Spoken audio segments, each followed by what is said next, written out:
Oh shit. Forgot to take my roller out for my bangs. What's going on, guys? Welcome back to another video. Today I'm going to be making sourdough for the first time. Well, not sourdough yet. I'm making the starter right now. That's the foundation of any good sourdough bread. You can't have sourdough without a starter. Now, I've never done this before, so we're going to be on this journey together, and I wanted to share the process because, I don't know, I thought it could be fun. I will share, you know, the highs, the lows. You guys are going to get the real life ins and outs of making sourdough bread. In case you don't know a lot about sourdough, it's really difficult to make. It's not like a regular old loaf of bread. It takes a lot of finesse and practice, and every loaf comes out different, and you kind of don't know what's going to happen, and that's why you have to experiment with it. So I'm starting the process now. I'm super excited. So if you're into that sort of thing, make sure you hit that thumbs up button. Subscribe if you haven't already. If you're new here, welcome. Hi. And also comment down below and tell me if you are a sourdough maker, any tips that you have, anything that I miss in this video that you would suggest I do for next time. So first things first, we're gonna start with our starter. I'm watching a Joshua Weissman tutorial. He shows you, he's a talented bread maker, that man, I swear to God. So I'm gonna be watching one of his YouTube videos where he breaks it down. And first things first, you're gonna need a food scale. This is very important because when you make the starter, the measurements and everything have to be exact. So that helps a lot. And then you want a glass container for your starter. So I'm using this quart mason jar glass, wide mouth mason jar glass, a lid, and then you're gonna need some organic unbleached flour. So I have regular all-purpose organic unbleached, and then I also have organic stone ground dark rye flour. So that is what I'm going to use for my starter. You definitely want to make sure you use organic flour. I've heard that's very important. If you don't, it will affect, I think, the rise of your starter and also the flavor. And then the only other thing you need is water. So I have everything ready to go. I'm gonna watch this tutorial and we're gonna start on our starter. So this is gonna be a 7-day process. So like I said, I'm taking you on this journey with me. It's gonna be a long journey. So you're gonna start by adding 100 grams of dark rye flour to your container. This is why having a scale is so important. So now I need to add 150 grams of lukewarm water to, I'm nervous that this is too hot, so I'm gonna wait a little bit, but basically just add 150 grams of lukewarm water to your jar. Ooh. Okay, now we're going to stir this all around, and you wanna make sure there is no dry spots. So you really wanna make sure that you get that water in there. Good, honey.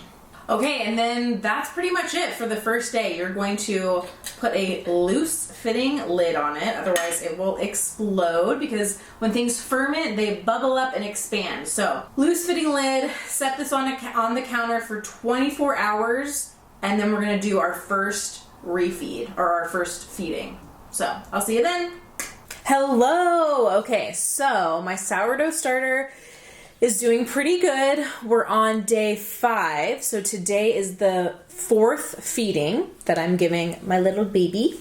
And on day like 2 or 3, I waited like 2 hours too late to feed it. I was out of the house and I didn't get back in time.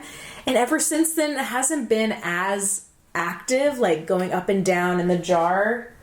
Like sometimes you'll see it and it's like up to here, and then sometimes it'll just be like down here. But ever since then, it's just kind of been hanging out here. So I hope that it still is lively and good. So I'm just gonna keep feeding it. I have faith. If I need to start over, I will. It'll annoy the shit out of me, but you know, it's gotta be done. So anyway, I'm gonna feed it and I'll show you the process of it. And yeah, so far it's been super easy. The hardest part is really just remembering that you have to feed it. you gotta feed it at the same time every day. So I'm going to be feeding it with some organic dark rye flour and organic unbleached all-purpose. So when you're feeding your sourdough, the first thing you have to do is take out the mature starter, a certain amount, not everything, and replace it with some fresh flour and water. So that's what I'm doing now. I'm getting it to the correct weight, and then I'm going to feed it some fresh flour. So I'm thinking of naming my starter Carrie Bradshaw.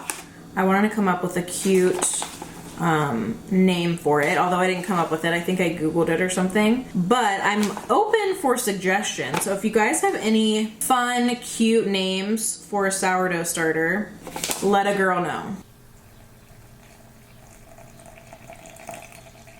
So now we just mix it and then set it aside till our next feeding, which is in 24 hours. Today is the day I'm finally making my sourdough loaves. So this whole process, you got to be very exact with water and flour and all the measurements and the timing, and it's very exact. It's kind of like a science. So basically right now I'm making my autolyse, which is just a mixture of flour and water in exact measurements. And so I'm going to mix it together until just combined and the flour and water is fully hydrated.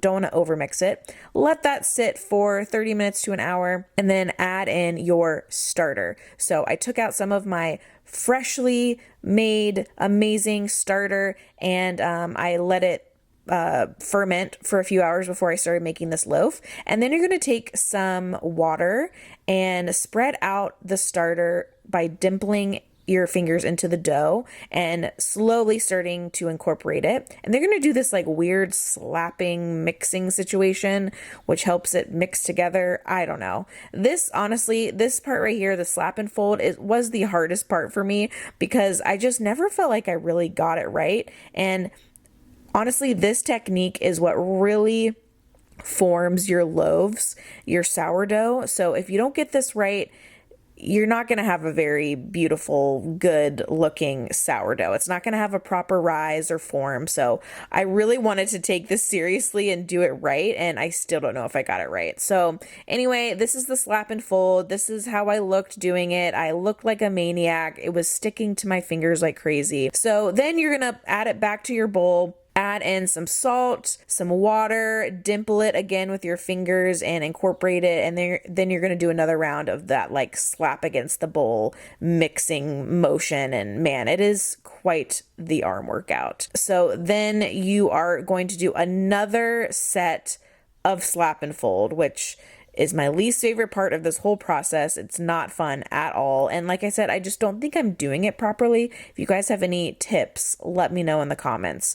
I just felt like this dough was so wet that it was really hard to handle and it was just sticking to me. So I was getting a little discouraged at this point. I was worried that it wouldn't turn out, to be totally honest with you, but I kept pushing ahead because I wanted to just make my freaking sourdough bread.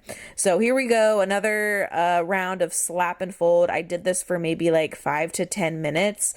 I was just worried that I wasn't going to get it. It was just so freaking wet and it wasn't forming correctly. So now we're going to do our first set of like pull and folds. So this is when you start your bulk ferment of 4.5 hours, and you're going to do a series of 6 different stretch and folds like what you see me doing here. A stretch and fold is basically where you like stretch a side of the dough and pull it over to the other side. And you're going to do that all around once fully. And then you're going to let your dough sit for 15 or 30 minutes. The amount of time depends on where you're at in your bulk ferment. So basically 4.5 hours will pass. And then finally, it's time to form our dough balls. So I'm going to split this giant dough ball into 2 dough balls, and I'm going to form it like so and then let them sit for 20 minutes. And then I'm going to sprinkle each one with flour, rub it really sexually like that. And then I'm going to flip it over and do another series of folds. And this will be like really help with the formation of your sourdough loaf. And then you're going to roll it up and put it in your Banneton to proof overnight, and you're going to put it in the fridge, and you're going to need a plastic bag, and I didn't have one big enough, so I just used this Sprouts plastic bag that I had left over. And then you're going to let it proof in the fridge for 12 to 14 hours overnight, both of them. It's finally the day that I'm making my loaf, so I heated up my Dutch oven at 500 for an hour. You want it to be screaming hot. I added some rice flour to the bottom, added in my loaf very carefully. I didn't want to burn myself, and then I did this pathetic excuse of a score. I don't have a bread score yet. Don't judge me. So I added it to the oven at 500, and it cooked for, I believe, 20 minutes, and then you remove the lid and reduce the oven to 450, and then add it back to the oven for another 20 minutes, and I forgot to reduce the oven heat to 450. Rest in peace, this first loaf of sourdough. It still turned out fine, but like not the greatest. So anyway, this is what it looks like when it's done. It got way too much color because, hello, I didn't reduce the heat to 450, but what are you going to do? I learned on the next loaf. It turned out great. And get ready for some bread crackle ASMR in 3, 2, 1.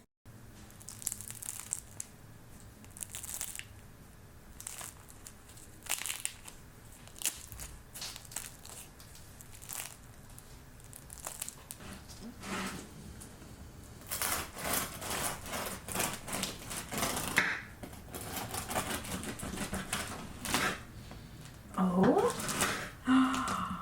my gosh, it's beautiful. It's beautiful. The time is here. We're trying the sourdough for the first time. Oh, it looks so good. I know it's like kind of holy. I don't know if that's good or bad. I think it's bad, but the crust is beautiful. It's perfection. I'm impressed with the rise that I got because I was worried about that. We'll try it at the same time, yeah.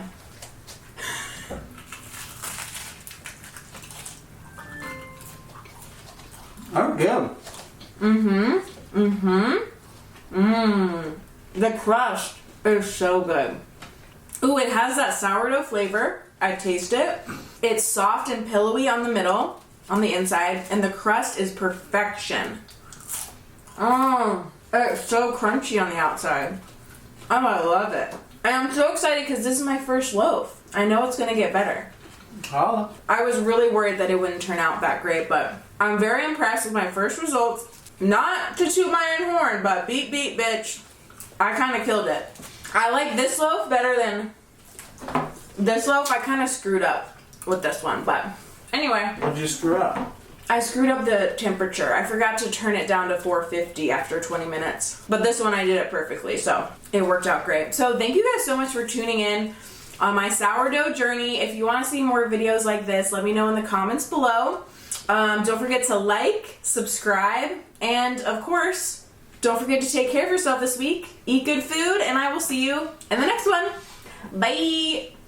Okay, I added some butter, flaky sea salt,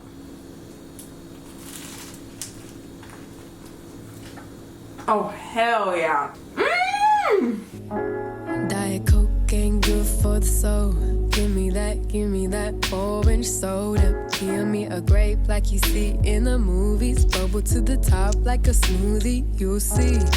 I'll do you like a 9 to 5.